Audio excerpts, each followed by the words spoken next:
அருட்பெரும் ஜோதி அருட்பெரும் ஜோதி தனிப்பெரும் கருணை அருட்பெரும் ஜோதி எல்லா உயிர்களும் இன்போற்று வாழ்க வள்ளல் மலரடி வாழ்க வாழ்க. அனைவருக்கும் வணக்கம்.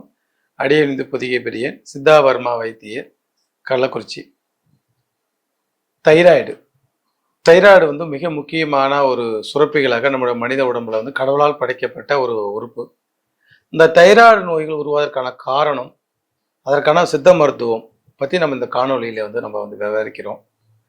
இந்த காணொளி சித்த மருத்துவத்தையும் சித்தர்களை வாழ்வியலையும் ஏற்றுக்கொண்டதற்கான ஒரு விளக்கம் தான். மாறாக அனைவருக்குமான காணொளி விளக்கம் இல்லை என்பதை இதன் வழி அடியேன் தெரிவித்துக் கொள்கிறேன். தைராய்டுனா என்ன அப்படின்னாக்க, ஒரு டிரான்ஸ்ஃபர்மேஷன் சொல்லுவாங்க. அதாவது மெயின்லேருந்து டிரான்ஸ்ஃபார்ம் கரண்ட் வரும். அந்த கரண்ட் ரெகுலேட் பண்ணி வீடுங்களுக்கு அந்த டிரான்ஸ்ஃபார்மர் ரெகுலேட் பண்ணும், முறைப்படுத்தி வீட்டுக்கு தேவையான அளவுக்கு கரண்ட் அனுப்பும். இது டிரான்ஸ்ஃபார்ம். அதுபோல் பிட்யூட்டரி சுரப்பி தான் நம்ம உடம்புல எல்லா சுரப்பிகளுக்கும் தலைமையான சுரப்பி. அந்த சுரப்பிலேருந்து ஒரு ஆர்டர், ஒரு ஒரு குணாதிசயங்கள், ஒரு ஹீட்டு, அதை ரெகுலேட் பண்ணக்கூடிய தொண்டையில் இருக்கக்கூடிய ஒரு உறுப்புக்கு பேர் தான் ரெகுலேட்டர்னு சொல்லலாம். நம்ம ரெகுலேட்டர் தான் எதுனாக்க நம்மளுடைய தைராய்டு சுரப்பி. அதிகமாக சூடு போனாலும் நம்மளோட உடல் உறுப்புகள்லாம் பாதிக்கும், அதிகமாக குளிர்ச்சிகள் போனாலும் உடல் உறுப்புகளை பாதிக்கும். அப்போ இந்த தைராய்டு சுரப்பி என்ன செய்யுதுனாக்க, ரெகுலேட் பண்ணி உடம்புக்கு எந்தெந்த உறுப்புக்கு தேவையான சூடுகளை, வெப்பத்தை முறைப்படுத்தி சொல்லக்கூடிய வெப்பத்தை முறைப்படுத்தக்கூடிய ஒரு உறுப்பு தான் தைராய்டு. அப்போ இது முறைப்படுத்தலாம் என்ன ஆகும் அப்படின்னாக்க, அதிகமாக போகும், அதிகமாக ஹீட்டு போகும். எல்லா உறுப்புகளுக்கும் அதிகமாக ஹீட் போனால் என்ன ஆகுனாக்க, அது அளவுக்கு மீறி அந்த உறுப்புகள் இயங்கும். இப்போ பதட்டமாக இருப்பாங்க, ஹார்ட் பீட் அதிகமாகும், லிவர் அதிகமாகும், எல்லாம் அதிகமாக இயங்கும். அடுத்து ஹைப்போனா குறைஞ்ச அளவுக்கு அனுப்புனா என்ன ஆகும்னாக்கா அது நோய். அப்போ கூடி மிகினும் குறையினும் நோய் செய்யும் அப்படின்னு சித்தர் மருத்துவர்கள் திருக்குறளில் சொல்லப்பட்டிருக்கு. அப்போ ஒரு சுரப்பிகள் கூடுதலாகவும் குறைவாகவும் இல்லாமல் அதை முறைப்படி, அதாவது அளவின்படி செலுத்தக்கூடிய ஒரு உறுப்புக்கு பேர் தைராய்டு சுரப்பி. இது கழுத்து பகுதியில் இருக்குது. கழுத்துக்கு சங்கு அப்படின்னு ஒரு பேர் இருக்குது. சங்கு கழுத்தை அப்படின்னு பெண்கள் எல்லாம் வர்ணிப்பது உண்டு. ஏன்னா சங்கு என்பது கழுத்து. இந்த கழுத்து பகுதியில் இருப்பதனால இதுக்கு சங்கு அப்படின்னு தைராய்டுக்கு ஒரு மருந்துகள் இருக்கு. சங்கன் குப்பின்னு நாங்கள் சொல்லுவோம், முட்சங்கன். அப்போ சங்கன் குப்பியை இதுக்கு மருந்தாக மாற்றும், அது சங்கு கழுத்தை. அப்போ சங்கு பஸ்பமும் இதுக்கு மருந்து. சங்கு பஸ்பம் நம்ம சாப்பிட்டாலும் தைராய்டு சங்கு பஸ்பம் குளிர்ச்சி. தைராய்டு நான் ஏற்கனவே சொல்லியிருக்கிறேன், தைராய்டு ஒரு உஷ்ணத்தினால வரக்கூடிய நோய். இப்போ பிட்யூட்டரி சுரப்பி அளவுக்கு அதிகமாக சூடு ஏறதுனால நம்முடைய வாழ்வியல் முறைகள், நம்ம வாழ்க்கை வாழ்ற முடியுங்களா, அந்த வாழ்வியல் முறைகள் தவறான வாழ்க்கை பழக்க வழக்கத்தினால அளவுக்கு அதிகமான சூடு தலைக்கு போவதனால, அதனால் பிட்யூட்டரி சுரப்பி பாதிப்பு ஏற்படுத்து. தன்னுடைய நிலையிலிருந்து இல்லாம அதிகமா அளவுக்கு மீறிய ஒரு சூடையும் இல்லை அளவுக்கு குறைபாடுமான ஒரு சுரப்பிகளை நம்ம உடம்புக்கு பாதிப்பு ஏற்படுவதனால தைராய்டு அந்த ஃபில்ட்ரேஷன், அந்த ரெகுலேஷன் பாதிச்சு போகுது. அதுக்கு முக்கியமான காரணமே பார்த்தீங்கன்னா பிட்யூட்டரி சுரப்பி தான். பிட்யூட்டரி சுரப்பியை முறைப்படி அது சுரக்க வைக்கணும், முறைப்படி அதை இயங்க வைக்கணும். ஒரு பெண்ணாக பிறந்த ஒரு மனிதனுக்கு ஆணுக்குள்ள சுரப்பிகள் சுரந்துச்சு, இது பிட்யூட்டரி சுரந்துச்சுனாக்க அவன் ஆணை போலவே பிஹேவியர் பண்ணுவாங்க. நிறைய திருநங்கைக்கெல்லாம் உருவாவதற்கான காரணங்கள்லாம் பார்த்தீங்கன்னா அவங்களுடைய பிட்யூட்டரி சுரப்பி தான். ஆணா படுத்திருப்பாங்க, ஆனால் பெண்ணுக்குள்ள சுரப்பிகளை சுரப்பதனால பெண்களை போன்று பாவனைகள் அவங்க செய்வாங்க. அது போல கோபமா பிறந்த ஒருத்தனுக்கு குளிர்ச்சியா வைக்கிறதும், குளிர்ச்சியா பிறந்த ஒருத்தனை கோபமா வைக்கக்கூடியது கூட இந்த பிட்யூட்டரி சுரப்பி தான். இதை சரிசமப்படுத்துவதற்காக தான் அந்த காலத்துல பார்த்தீங்கன்னா இந்த இடத்துல சித்தர்கள் பார்த்தீங்கன்னா, சித்த பெருமக்கள்லாம் இந்த கொண்டக்கொல்லி வர்மம்னு சொல்லுவாங்க. இந்த வர்ம தலங்கள்ல அதிகமாக உஷ்ணம் ஏற்படக்கூடாதுன்னு சொல்லி தான் இங்க கொண்டை இப்படி கட்டிட்டு இருப்பாங்க. நிறைய கொண்டக்கொல்லி வர்மம்னு சொல்லுவாங்க. ஏன்னா தலை முடி அதிகமாக வளர்ப்பதற்கான காரணம் இங்க மேல இருக்கிற சத்து, மேல் சத்து சூடாகாமல் இருக்கும். சூடு யாருன்னா பிட்யூட்டரி பாதிக்கும், பிட்யூட்டரி பாதினா தைராய்டு பாதிக்கும். தைராய்டு பாதிச்சா கணையம் சுரப்பிகள் வரும், கணையம் பாதிச்சா நமக்கு சக்கரை நோயாளி வரும். ஏன்னா கணையம் என்பதும் சக்கரை நோயாளி என்பது கூட பார்த்தீங்கன்னா சூடு நோய் மேகம் 21 நோயில் தான் வருது. அதுக்கடுத்து கிட்னியை பாதிக்கும். தைராய்டு கம்ப்ளைண்ட் கிட்னி பாதிப்பு வரும். தைராய்டு கம்ப்ளைண்ட் சுகர் நோய் வரும். தைராய்டு கம்ப்ளைண்ட் அட்ரினல் செரிமான கோளாறு வரும். செரிமான கோளாறு அதிகமாக செரிமானம் ஆகாத உணவுகள்னால அதிகமான ஃபேட் குண்டாயிடுவாங்க. பார்த்தீங்கன்னா குண்டாயிடுவாங்க. செரிமானம் ஆகாத கொழுப்புகள் ரத்தத்தில் படிஞ்சு ஷார்ட் டெம்பராக இருப்பாங்க. தைராய்டு உள்ளவங்களை பார்த்தா டக்கு டக்குன்னு கோவப்படுவாங்க, புரிஞ்சு கொள்ள மாட்டாங்க. அப்புறமா அவங்களே ரியலைஸ் பண்ணுவாங்க, நான் திடீர்னு கோவப்பட்டுட்டேன், மன்னிச்சிக்கிங்க அப்படிம்பாங்க. அப்புறமா பார்த்தா திடீர்னு இருக்கும் எப்ப தாறுமாறா போகும். உடம்புல சூடு வந்து தாறுமாறா போகக்கூடிய ஒரு நோய் தான் வந்து தைராய்டு. திடீர்னு பார்த்தா முடி கொட்டும். ஏன்னா முடிக்கு ஒரு அளவு தான். ஒரு ஒரு அளவுக்கு மீறி சூடு தலைக்கு முடிக்கு போனுச்சுனாக்க முடி கொட்ட ஆரம்பிச்சு. முடி கொட்டும் பார்த்தீங்கன்னா உடம்பு ரொம்ப குண்டாயிடுவாங்க. இல்லை ரொம்ப பேர் ரொம்ப மெலிஞ்சிருவாங்க. இப்படி அந்த முறைப்படி இல்லாமல் முறையற்று போகக்கூடிய சுரப்பிகளால் ஏற்படக்கூடிய பாதிப்புகள் எல்லாமே தைராய்டு வரும். அப்போ இது இந்த இடத்துல வந்து வரும். அடுத்து கர்ப்பப்பைக்குள்ள தாறுமாறா சூடு போச்சுன்னா கர்ப்பப்பையில் இருக்கிற அந்த நீர், கர்ப்பப்பையில குழந்தையை ஏற்படுத்துக்கான நீர்ல வந்து பபிள்ஸா வந்து நீர் கட்டி பிசிஓடி வரும். பிசிஓடி கூட அளவுக்கு மீறிய சூடு தான் காரணம் நம்ம வந்து புரிஞ்சுக்கணும். கல்லீரல் மண்ணீரல் குறைபாடு வந்து தைராய்டு உள்ளவங்களுக்கு வரும். ஏன்னா அதிகப்படியான சூடு போயிட்டு கல்லீரலையும் மண்ணீரலையும் பாதிப்பு ஏற்படுத்தினால ஃபேட்டி லிவர் வரும். தைராய்டு உள்ளவங்களுக்கு நிறைய பேருக்கு ஃபேட்டி லிவர் வரும். தைராய்டு உள்ளவங்களுக்கு நிறைய பேருக்கு செரிமான கோளாறு வரும். செரிமான கோளாறுனால மலச்சிக்கல் கோளாறு வரும். மலச்சிக்கல் கோளாறுனால மனச்சிக்கல் வரும். மனச்சிக்கல்னால மனம் எப்பவுமே குழப்பமான ஒரு மனநிலையை பெற்றுவார்கள். அடிக்கடி கோவப்படுறது மட்டும் இல்லை, புரிஞ்சு கொள்ள முடியாது, வார்த்தையை திடீர்னு கொட்டிடுவாங்க, எதையும் ஏற்றுக்கொள்ள முடியாது, எதையும் புரிஞ்சு கொடுத்துற அந்த திறன், அந்த பொறுமை திறன் வந்து அவங்களுக்கு இருக்காது. இது எல்லாமே பார்த்தீங்கன்னாக்கா தைராய்டு. சிம்பிளான வைத்தியம். வாரத்து 2 நாள் தலைக்கு 2 நாள் எண்ணெய் தேய்ச்சி குளிச்சாவே இந்த தைராய்டு சுரப்பி குளிர்ச்சி ஆயிடும்.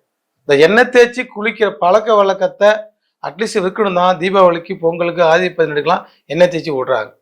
இறந்த பிறகு கூட ஒரு மனிதனுக்கு வந்து எண்ணெய் தேய்ச்சி குளிக்க வச்சு தான் அப்புறமா அவங்க வந்து சுடுகாடு கொண்டு போவாங்க. என்ன காரணம்? உடல்ல அதிகமாக வெட்டை முத்தினால் அவர்கள் கட்டைன்னா கட்டையில போவான்னு சொல்லுவோம், இறந்து போவாங்கன்னு அர்த்தம். இப்போ வெட்டை முத்தாமல் பார்ப்பது எதுனாக்க இந்த எண்ணெய், அதான் சீக்கா எண்ணெயெல்லாம் வச்சு இறந்தவங்களுக்கு எண்ணெயெல்லாம் வச்சு அனுப்புவாங்க. ஸோ உயிராக இருக்கும் போதே நம்ம தலையில எண்ணெய் வச்சு பழக்கத்தை ஏற்படுத்தினா தைராய்டு பிரச்சனை இருக்காது. இறந்த பிறகு தைராய்டு எண்ணெய் வச்சு ஒரு பிரயோஜனம் இல்லை. அதெல்லாம் இருக்கும்போதே வாரத்தில் 2 நாள் எண்ணெய் தேய்ச்சி குளிச்சிங்க அப்படின்னாக்க உங்களுக்கு வந்து இந்த தைராய்டு கம்ப்ளைண்ட் இருக்காது. ஓகே, வந்தவங்க என்ன சார் பண்ணலாம், என்ன அறிகுறிக்கு சார் இருக்குன்னு நம்ம சொல்லியாச்சு. கால் வெடிப்பு, பித்த சம்பந்தமான நோய்கள் எல்லாமே, கால் வெடிப்பு, கை வெடிப்பு, நகம் வெடிப்பு, டக்கு டக்குன்னு கோவப்படுறது, உடல் சூடு பிரச்சனைகள், குண்டா சைஸ் ஆகிறது, எல்லா கம்ப்ளைண்ட்டுமே வரும். சரி, வந்தவங்க என்ன சார் பண்ணலாம்? வராதவங்க இருக்கிறவங்க வாரத்தில் நாள் எண்ணெய் தேய்ச்சி குடிக்கலாம். காலை ஒரு வேளை மோர் சோறு சாப்பிடலாம். கரிசாலை, ஏன்னா லிவரை வந்து சூடாக குளிர்ச்சிப்படுறது கரிசாலை. இப்போ கரிசாலை சம்பந்தமா, புண்ணாங்கனி சம்பந்தமா, இது போல குளிர்ச்சியான மருந்துகள் உணவுக்குள்ள எடுக்கும்போது லிவர் குளிர்ச்சியா இருந்தா பிட்யூட்டரி சுரப்பியும் குளிர்ச்சியா இருக்கும். இதான் மிக முக்கியமான. லிவர் குளிர்ச்சியா இருந்தா பிட்யூட்டரி சுரப்பி தன்னுடைய நிலைப்படி இயங்கும். அப்போ அதான் சொல்லுவாங்க, கீழே சரியா இருந்தா மேலே சரியாகும், மேலே சரியா இருந்தா கீழே நல்லா இருக்கும். கால் பாதங்களை எண்ணெய் தேய்ச்சி குளிக்கும் போது அந்த நகை கண்ணுங்களுக்கெல்லாம் எண்ணெய் வைப்பாங்க, விளக்கெண்ணெய், நல்லெண்ணெய் வைப்பாங்க. என்ன காரணம்னாக்க கால் நகை கண்ணுங்களை எண்ணெய் வைக்கும் போது லிவர் குளிர்ச்சி ஆகும். லிவர் குளிர்ச்சி ஆகும் போது லிவர்ல இருந்து தான் நமக்கு மூளைக்கு வந்து உயிராற்றல். மருத்துவத்துல லிவரு, நட்டல் வருமம், கண்மணி வருமம், திளத்த காலம், கொண்டக்கோழி வருமம். அப்போ திளத்த காலத்தின் வழியாக நமக்கு பிட்யூட்டரி சுரப்பி சக்தி ஓட்டல், உயிராற்றல் போகுது. அப்ப லிவர் குளிர்ச்சியா இருந்தா மட்டும்தான் மூலாதாரத்திலிருந்து வருகின்ற அந்த விட்டல் ஃபோர்ஸ், உயிராற்றலை மூளைக்கு ஏற்றி மூளையை வந்து அமைதிப்படுத்தும். மூளை வந்து கூலாண்டா இருக்கும். அதுக்கு வந்து லிவரை குளிர்ச்சிப்படுத்தி வச்சுட்டா நமக்கு பிட்யூட்டரி சுரப்பி கோளாறாது. அப்போ எல்லாத்துக்குமான காரணம் நம்ம உடம்புக்குள்ள ஒரு மிகப்பெரிய டாக்டர் யாருன்னா லிவர். லிவரை குளிர்ச்சிப்படுத்தக்கூடிய உணவுகள் நீங்க எடுக்கும்போது எலுமிச்சை பழங்கள், மோர், இஞ்சி கலந்த உணவுகள், புதினா, கொத்தமல்லி, இது போன்ற உணவுகள் அன்றாட வாழ்க்கையில் நம்ம பயன்படுத்துகிற உணவுகளில் நம்ம எடுத்துருந்தோம். உடம்பை குளிர்ச்சியாக வச்சு லிவரை குளிர்ச்சியாக வச்சுருந்தோம்னா பிட்யூட்டரி சுரப்பியும் குளிர்ச்சியாக, இதான் ரூட் காஸ்ட். லிவரை குளிர்ச்சி வச்சுனா பிட்யூட்டரி சுரப்பி குளிர்ச்சியாக இருக்கும். பிட்யூட்டரி குளிர்ச்சியாக இருந்தால் நமக்கு தைராய்டு சுரப்பிகள் வராது. வந்தவங்க என்ன செய்யலாம்னாங்க, இனிமே இந்த பழக்க வழக்கத்தான் கடைப்பிடிங்க. லெமனை அதிகமாக சேர்த்துங்க, பொன்னாங்கண்ணி கீரை சேர்த்துங்க, கரிசலாங்கண்ணி கீரை சேர்த்துங்க, வெந்தய கீரைகள் சேர்த்துக்குங்க. அப்போ நமக்கு ஹார்மோன் இன்பேலன்ஸாக நான் சொல்லலாம். ஏற்கனவே தாறுமாறாக போகிறதுனால ஹார்மோன் இன்பேலன்ஸாக ஆகும். தாறுமாறான குணாதிசயங்கள், கேரக்டர் வைஸ் மாறிட்டே இருப்பாங்க. சைக்கோ மாதிரிலாம் பிஹேவ் பண்ணுவாங்க. இப்போ சைக்கோ ட்ராக் ப்ராப்ளம்லாம் வரும். என்ன பண்ணணும்னா, வெந்தயத்தை நீங்கள் ஒரு கற்றாழை அறிகிறீங்க, மருத்துவம் இனிமேல் வெந்தயத்தை கத்தாழையில் நல்லா அரிஞ்சு வெந்தயத்தை உள்ள வச்சு ஒரு கயிறு போட்டு கட்டி 2 3 நாள் வைங்க. இந்த வெந்தய சோறு, வெந்தய கற்றாழை சோறு ஈரத்தில் வந்து வெந்தயம் 2 3 நாளுக்கு வச்சு முளைச்சி வரும். முளைச்சி வந்த பிறகு அதை எடுத்து அந்த வெந்தயத்தை காய வச்சு, முளைக்கட்டிய வெந்தயத்தை காய வச்சு பொடி பண்ணி காலைல 1 ஸ்பூன், சாயங்காலம் 1 ஸ்பூன் உணவுக்கு முன்னால் சாப்பிட்டுட்டு வந்தீங்கன்னா உங்களுடைய ஹார்மோன் இன்பேலன்ஸு சரியாகும். ஹார்மோன் இன்பேலன்ஸ் சரியாகும்னா உங்களுக்கு பிட்யூட்டரி சுரப்பி சரியாகும். பிட்யூட்டரி சுரப்பி சரியானா தைராய்டு கண்ட்ரோலுக்குள்ளே வரும். தைராய்டு கண்ட்ரோலுக்குள்ள வரணும்னா உடல் எடை குறையும், கேரக்டர் வைஸ் மாறும், லிவரை குளிர்ச்சி ஆகும். அவங்களுக்கு இப்போ ஹார்மோன் கம்ப்ளைண்ட் வரவங்களுக்கு தாம்பத்திய குறைபாடு வரும். பெண்மை குறைபாடுன்னு சொல்லுவாங்க. இப்ப தைராய்டு உள்ள பெண்கள் பார்த்தீங்கன்னா தாம்பத்தியத்து குறைபாடு வரும். தாம்பத்திய குறைபாடு இருந்தா தைராய்டு வரும். தைராய்டு வந்தா தாம்பத்திய குறைபாடு வரும். எப்படி அப்படின்னா தாம்பத்தியத்துல வந்து ஒரு ஆணுக்கும் பெண்ணுக்கும் அவங்க வந்து உச்சக்கட்டம் அடையும் போது அந்த ஹார்மோன் ஹாப்பி ஹார்மோன் ஒரு மூலையில ஒரு ஹார்மோன்ஸ் இருக்கும். அது வந்து குளிர்ச்சிப்படுத்தக்கூடிய நீங்க கூகுள் போய் பார்க்கலாம் ஹாப்பி ஹார்மோன் எப்படி சொல்றது. தாம்பத்தியத்தில் உச்சக்கட்டம் அடையும் போது அவங்க வந்து ஹாப்பி ஹார்மோன் அவங்க சுரக்கும். ஹாப்பி ஹார்மோன் எந்த பெண்களுக்கெல்லாம் சுரக்குதோ அவங்களுக்குலாம் தைராய்டு வராது. யாருக்கெல்லாம் தைராய்டு வந்துருக்குதோ அவங்களுக்கு ஹாப்பி ஹார்மோன் சுரக்கலன்னு அர்த்தம். ஸோ இந்த கம்ப்ளைண்ட் மன ரீதியான இந்த கம்ப்ளைண்ட் இருந்தாலும் இதையும் நம்ம வந்து சரி பண்ணிக்கணும். நடைமுறை வாழ்வியல் முறையில நம்ம வந்து சரி செஞ்சுக்கணும். அப்ப இந்த வெந்தய பொடி சாப்பிடும்போது நான் சொன்ன முறைப்படி செஞ்சு சாப்பிடும்போது உங்களுக்கு ஹார்மோன் பேலன்ஸ் ஆகிட்டு அவங்களுக்கு வந்து அந்த மூட் கிரியேஷன் ஆகும். அந்த செக்ஷுவல் மூடு அந்த தாம்பத்திய பெண்மை குறைபாடோ அல்ல ஆண்மை குறைபாடோ வந்து சரியாகி அவங்களுக்கு வந்து அந்த உணர்வுகள் வரும். தாம்பத்தியம் குறைபாடு கண்டிப்பா தைராய்டு உள்ளவங்களுக்கு வரும். அவங்களுக்கு இன்ட்ரெஸ்டே இருக்காது. மாதத்துல 2-3 முறை கூட தாம்பத்திய வைப்பதற்கு ரொம்ப அச்சப்படுவாங்க, வேணான்னு சொல்லுவாங்க, விருப்புணர்ச்சி வேணா.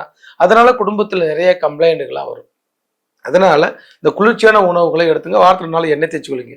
இன்னொரு மருந்து நம்ம வேணா சொல்லிடலாம்.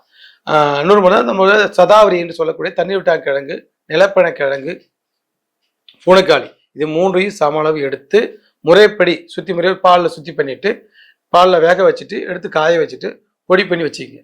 காலை இரவு உணவுக்கு பிறகு ஒரு ஸ்பூன் டம்ளர் பாலில் ஒரு ஸ்பூன் மருந்து போட்டு காய்க்கினா உங்களுக்கு இந்த தைராய்டு கம்ப்ளைண்ட் வரும். அடுத்து நான் சொல்லிக்கிறேன், தைராய்டு கம்ப்ளைண்ட் உள்ளவங்களுக்கு மலச்சிக்கல் இருக்கும். மலச்சிக்கல் இருந்தால் மனச்சிக்கல் இருக்குன்னு. இப்போ மலச்சிக்கலுக்கு ஒரு மருந்து நீங்கள் எடுத்துக்கணும். இரவு படுக்கும்போது நிலாவரைச்சி வரணுமா, திரிப்பிளாச்சி வரணுமா எடுத்துக்கிட்டு வரணும்.